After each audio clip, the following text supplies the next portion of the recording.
Hello, hi, everybody.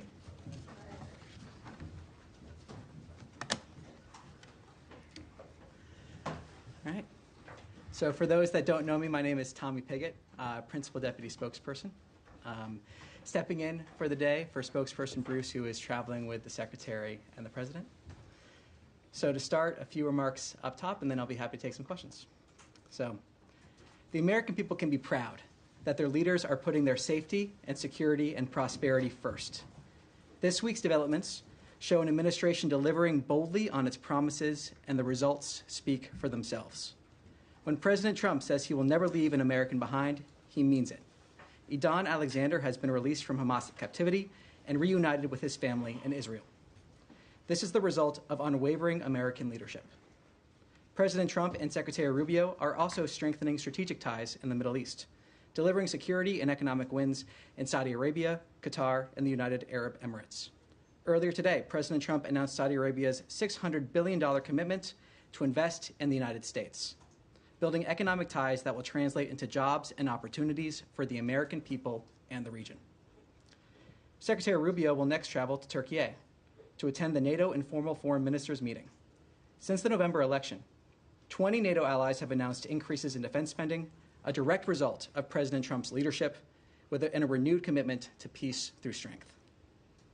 We also welcome the ceasefire between India and Pakistan and commend Prime Ministers Modi and Sharif for choosing the path of peace. As President Trump said, their decision reflects strength, wisdom, and fortitude. We urge both sides to maintain direct communication to preserve regional stability. Regarding Iran, negotiations continue to show progress. This administration remains clear. Iran will never be allowed to acquire a nuclear weapon. As President Trump has said, Iran can have a much brighter future. The time is right now for them to choose. And finally, the President has secured another win for American workers. An initial agreement with China to reduce China's tariffs and set a path for future discussions to open market access for American exports. As President Trump has said, the U.S. will continue to prioritize fairness, reciprocity, and results. The American people are already seeing the benefits. Inflation is down, grocery and gas prices are falling, and optimism is returning across the country. President Trump is once again delivering on his promise to make America great again. And before I take questions, I would like to thank Spokesperson Tammy Bruce and the entire team for its unwavering support. It is an honor to be here, and I look forward to answering your questions for the American people. And with that, I'll take some questions. Tommy? Yeah. Thank you. Welcome to the briefing room. Trump said today that he's ordering the cessation of sanctions on Syria. How quickly will the U.S. lift these sanctions? Is this something we could expect as soon as coming days? I have nothing additional to preview. The President obviously spoke to this, and the President has been clear he wants to see prosperity for the entire region. That's part of the purpose of this trip, so nothing to further preview in terms of a timeline. And is the U.S. pressing the UN Security Council to lift sanctions on HTS? Again, nothing to preview on that front, but as the President said, this is about making sure we can have a region with peace and prosperity, long-term prosperity. And as Caroline Leavitt said before the trip, this is about a golden age both for the American people and for the Middle East. And we're seeing that dedication with the many different announcements that the President made today. Can you give us an update on the talks between Russia and Ukraine later this week? Will Secretary Rubio be participating in those talks? What are the expectations from the U.S. side? And there's been talk about a face-to-face meeting between Zelensky and Putin. Can you tell us anything about that or talks to prepare for those talks? Well, the President has spoken to this as well. He has been clear that the meeting in Istanbul is a critical opportunity for direct talks between Russia and Ukraine. That has been clear. The President has also been clear that he wants to see those talks happen, and he's been dedicated to trying to first get that ceasefire and then an enduring peace. In terms of specifics, nothing further to preview. The President also spoke to this during his speech just a short while ago. I'd refer you to his comments there. But this is a critical opportunity to, again, have those direct talks to try to achieve that ceasefire and then that long and enduring peace. Yes. Thank you, Tom. Good to see you behind the podium. Very quick question. On Sunday, the Israeli Prime Minister Benjamin Netanyahu said that the ethnic cleansing of Gaza is inevitable and that they were targeting every house in Gaza for that purpose.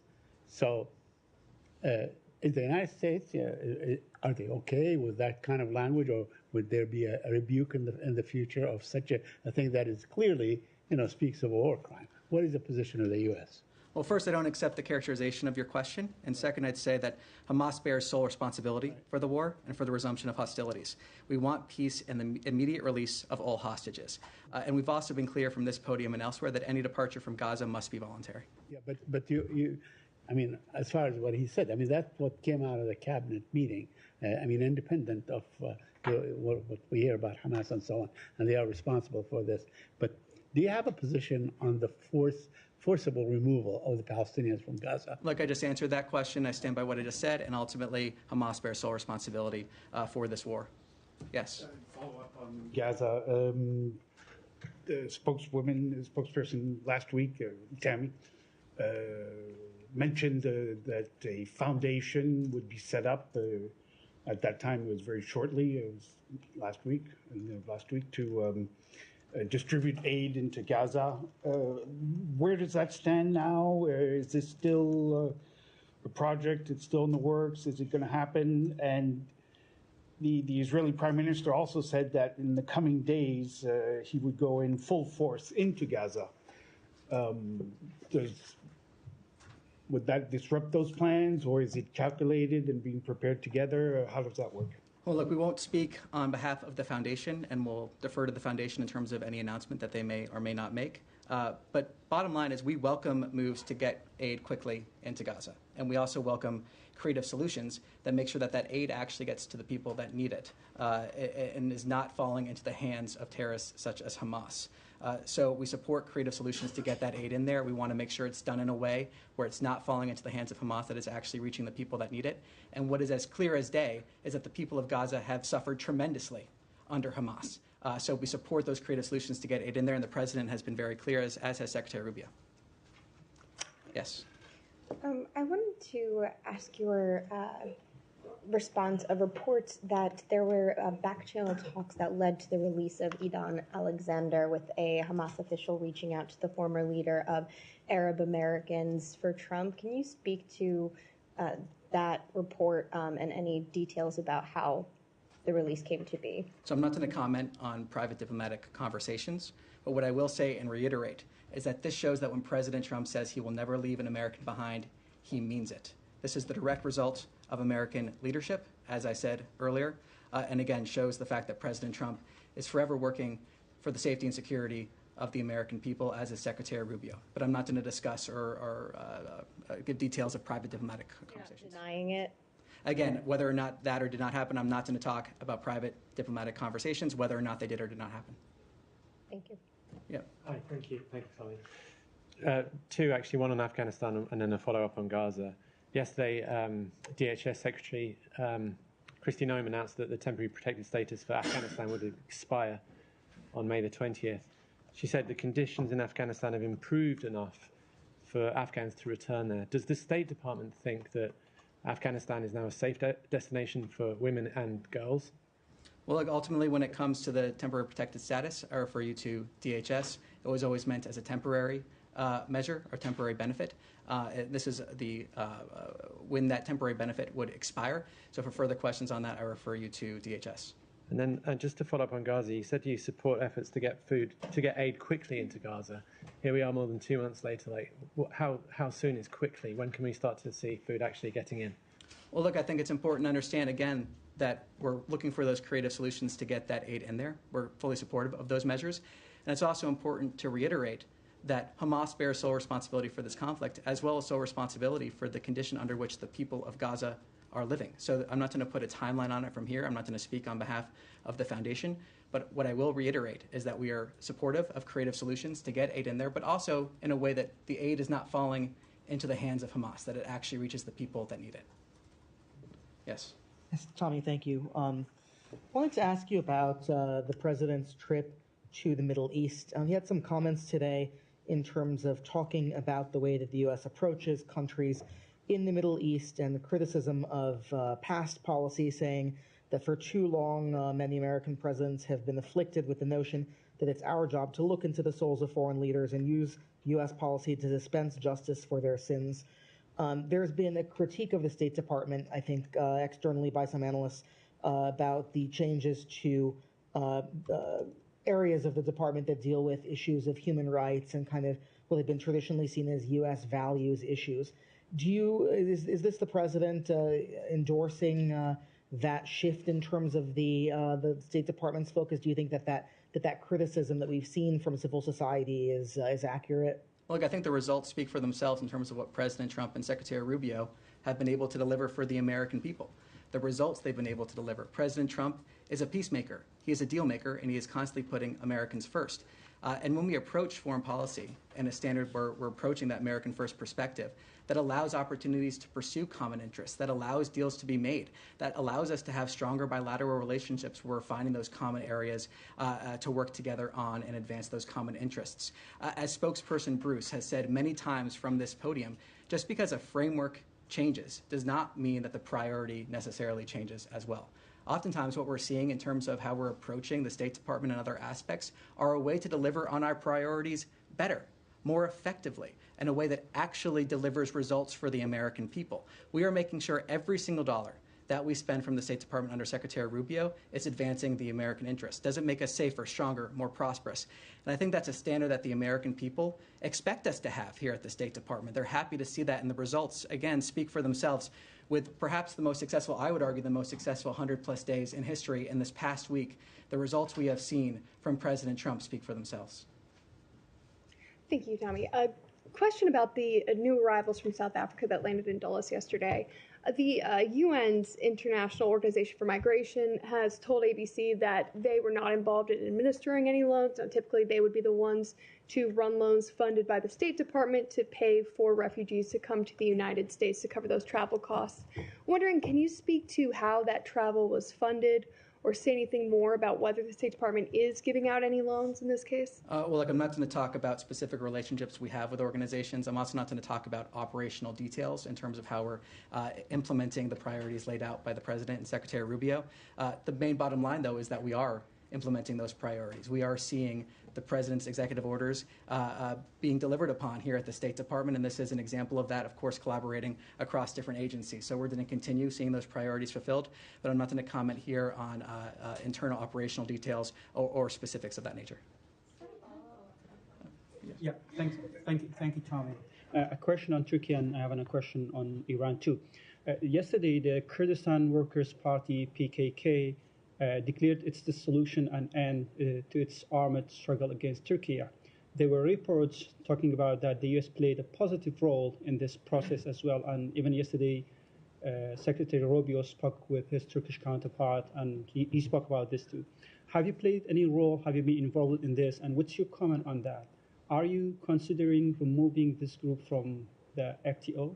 I'm not going to speak about private diplomatic conversations nor preview decisions of that nature that may or may not be made. What I can say is that we welcome the recent announcement from the Kurdistan Workers' Party on its intent to disband. The United States designated the PKK a foreign terrorist organization in 1997. Tens of thousands of people lost their lives as a result of armed conflict in the decades since the organization was founded, and the terrorist group laying down its arms is a victory for civilization. It is the United States' hope that this announcement will lead to increased stability for the region. And a question on Iran. You said that regarding Iran, negotiations continue to show progress. What progress have you made so far with Iran? And the next round of talks has been scheduled with Iran. Can you tell us what time or?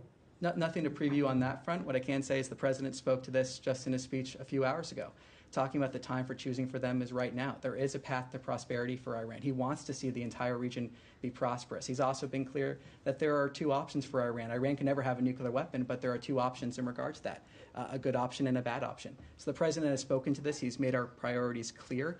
He's made the goal clear, and I don't have anything additional to add beyond his comments there. Thank you. Thank you. Yeah. Thank you. How does the U.S. State Department view the Bangladesh interim government's ordinance banning all activities of the largest political party, Awami League, one, as I told you, that one of the largest political parties, effectively erasing its political identity and barring its from future election. I just wanted to mention here in previous briefing, Tammy stressed the importance of election and democracy in Bangladesh, especially inclusive election. Now they banned this political party from the activities. What is your concern on that? So what I can say on this is that we are aware that the interim government has banned the Awami League from all political activities until a special tribunal for the party and its leaders concludes. We do not support any one political party in Bangladesh over another. We support a free and democratic process, as well as fair and transparent legal processes for all individuals. We urge all countries, including Bangladesh, to respect the freedoms of expression, peaceful assembly, and association for all. And how does you, as a State Department, view the interim Bangladeshi government role in the fostering radical ideologies and enabling terrorism, following reports of the law advisor Dr. Asif Nazrul meeting with Lashkar-e-Taiba operative Harun Izhar and growing support of violence in Kashmir by political and religious leaders? They met in the ministry in Bangladesh. So again, taking a step back, I'll reiterate what has been reiterated from this podium before. We value our partnership with the people of Bangladesh, spanning more than 50 years. We remain committed to deepening our partnership by working with the interim government. And I already commented on your other question there, but nothing further to add. Thank you. Yes. Thank you very much, Tommy. Two questions, one on the North Korea, and then the second question about the Russia follows. As you know, that the North Korea launched the multiple ballistic missiles into the East Coast last week for the second time since the second term of the Trump administration. How do you view the fact that North Korea is receiving missile technology support from Russia, which is further escalating the threat to the Korean Peninsula? So we've spoken on this in the past. I'll refer to those comments and take back your question for further details if we can get there. The second question on Russia. Russia's Kremlin said that it will pay for the North Korean soldiers who died in Kursk during the war in Ukraine, and that Putin is preparing a new mission with the North Korean military. How will the United States react to the fact that North Korean troops will continue to be stationed in Russia and help Russia, even if Russia and Ukraine reach a ceasefire and war? Well, as spokesperson Bruce has said from this podium, third countries like the DPRK that have perpetrated the Russia-Ukraine war bear responsibility. The DPRK's military deployment to Russia and any support provided by the Russian Federation, the DPRK, in return must end. Yes. Thank you. A couple of questions from South Asia. During his calls with Pakistani Prime Minister, Foreign Minister, and the Army Chief, when Secretary made a call, did he receive any commitment or assurance from the Pakistani leadership that they will dismantle all the terrorist infrastructure and they will no longer support terrorist groups within the country? I'm not going to talk about private diplomatic conversations. What I can say is reiterate what we've been saying for a couple days now, is that we welcome the ceasefire reached between India and Pakistan this weekend. And we commend both prime ministers for choosing the path of peace. The president truthed about this. He was very clear in terms of that. We also want to encourage direct communication between the parties. That is something we've also been clear about as well. India has refused any U.S. effort to mediate between India and Pakistan. How hopeful you are that you will be able to bring them together in the same room for talks? Well, I'm not going to speculate on that. What I can say is that we encourage direct communication. We have been clear on that. We continue to encourage that direct communication. The president has been clear on that. And the president, as I said, has also been clear in praising both prime ministers for choosing the path towards peace and the wisdom and fortitude that shows. Has U.S. sent a team to Islamabad or Pakistan following the reports that there have been leaks of nuclear radiation in some of the secure Pakistani sites? I have nothing to preview on that at this time. I have one more question. Sorry. Follow-up. Thank you. I think that's Thank you, Tommy. Thank you, Tommy, and beautiful style you have, by the way. I hope you continue to do that more often, these briefings. My question is about Pakistan welcomed President Trump efforts for bringing the ceasefire between Pakistan and India, and they believe that President Trump could win a Nobel Peace Prize if he were to bring peace between Pakistan and India on Kashmir issue. But Prime Minister Modi did not welcome this effort, and he's the same gentleman that was not allowed to come to the U.S. till 10 years ago. Does that disappoint this building at all, the attitude of Narendra Modi of not welcoming this peace deal? Well, what we are happy to see is a ceasefire. That is what we are happy to see. That's where our focus remains. And we want to see the ceasefire be maintained, and we want to encourage direct communication. That is our focus here. Our focus is the ceasefire. Our focus is on encouraging direct communication. That's where our focus is going to remain. The president has spoken on this. And just to take the first part of your question, kind of focusing on a more global foreign policy front, talking about issues around the world, President Trump, is a peacemaker. He's a peacemaker. He values peace. He's also a deal maker. And he has shown that again and again and again in terms of both pursuing an America First agenda, but also pursuing peace and wanting to see peace and conflicts come to an end. Thank you very much. One more question one more question. The drones which India used against Pakistan were Israeli-made drones. President Trump, one initiative that has been globally recognized and talked about is his Abraham Accord idea. Do you think this landing of Israeli drones in Pakistan would create hurdles in the president's vision, his whole thought about this Abraham Accord where he wants to bring these three religions close to each other? These Israeli drones will further complicate the relations between Pakistan and Israel, or no? Well, I'll reiterate what we are focused on here and happy to see as a ceasefire. We want to see direct communication between the parties. And when it comes to, again, solving conflicts that have existed in regions around the world, the president wants to solve those conflicts when he can. He's often said that he stands ready to aid in the pursuit of peace. He stands ready to help. And the president is a deal maker. He is a peacemaker. He has shown that again and again. And we're seeing the results of that from the past 100 days and even just this last week. So the president's a deal maker. He's a peacemaker, but nothing to comment further beyond that. Thank you so much. Yeah. Yep. Thank you. I want to follow up on Syria. President Trump, in addition to lifting the sanctions, also said that he wants to create a fresh start with Syria. I wonder, what does this mean for the U.S.-Syria relations going forward? Does this move indicate a broader policy shift towards full normalization? I also wonder, President Trump also said today that Secretary Rubio will meet Syrian Foreign Minister Al-Shaiban in Turkey later this week. What are your expectations from this meeting? Well, the president spoke to this. He spoke to his reasoning. He spoke to the fact that he wants to see the entire region thrive. We want to see peace and prosperity. When it comes to Syrian interim authorities, from this podium and elsewhere, we've communicated with them some of the actions that they should take for peace and prosperity, and we hope that they do take those actions. But the president has spoken to this in that speech a few hours ago, saying that this is about making sure we have a region that can thrive, a region for long-term peace and prosperity. Yes? Yeah, I wanted to follow up about the Secretary Rubio's trip as well to the Middle East. So the importance, if you can elaborate a little more, although you did some, about the relationship between the U.S. and the Middle East and how important this relationship will be also to succeed through those countries like Saudi Arabia, the Emirates, to the peace talk in between Gaza and Israel, but also to stop Iran from nuclear weapons. The president has spoken to this issue as well just a few hours ago. And he was talking about the fact that we can have great partnership with the Middle East. And we have, in many ways, already pursuing those common interests. And we want to see those common interests continue. I mentioned at the top here the $600 billion investment commitment from Saudi Arabia that was announced today. So that's just one example of the many ways that we have partnership with the Middle East pursuing common interests. And the president has been clear, both from the time of the last administration, his first visit to the region, talking about the things that we want to see. So there's a lot of opportunities in the Middle East. And again, like I said earlier, this is about a golden age for America, but we also have an opportunity to see a golden age for the Middle East and the benefits that would bring both the American people and the people in the Middle East. Thank you. Yes.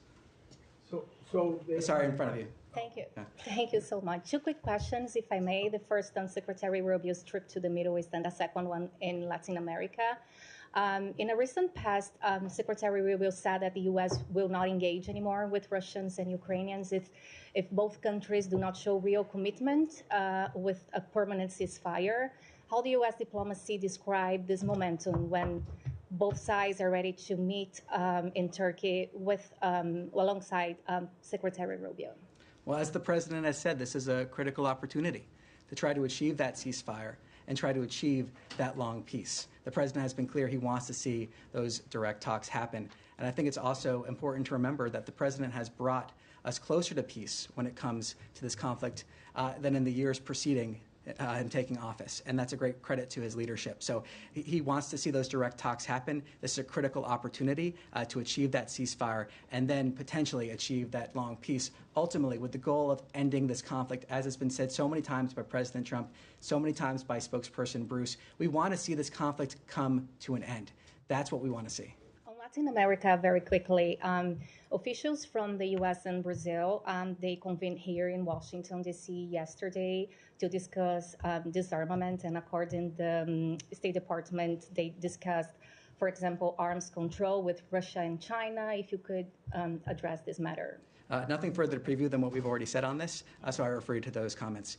And with that, thank you very much. I appreciate it, and see you on Thursday. Thank you. Thank you. Good job.